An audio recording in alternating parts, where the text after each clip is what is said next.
ভালকৈ পঢ়া-শুনা কৰি মই এগৰাকী ভাল মানুহ হ'ব বিচাৰোঁ। মাৰ জীৱনটো সুখেৰে ৰঙীন কৰি তুলিবলৈ মই আজি প্ৰতিজ্ঞা লৈছোঁ।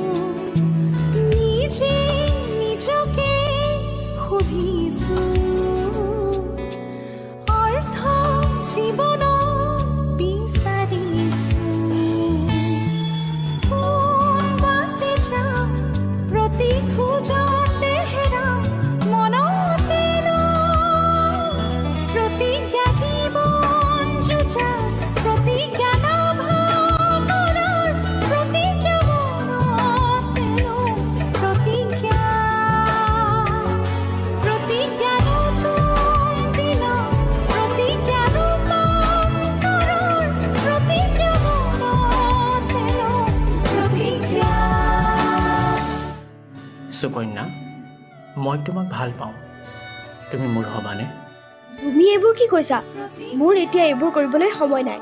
মই এতিয়া পঢ়া-শুনা কৰিব লাগে। আৰে, তুমি মোৰ হাতত ধৰিবলৈ ক'ত সাহ পালা?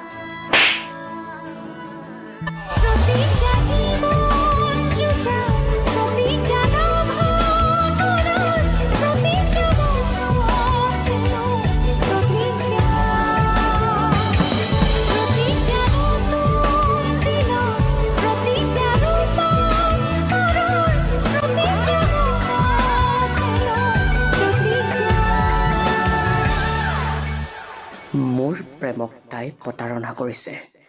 ইয়াৰ ফলাফল তাই পাবই। মই তাইৰ মুখত এচিড ঢালি দিম।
এনেদৰেই শেষ হৈ যায় বহু সপোন আৰু আশা।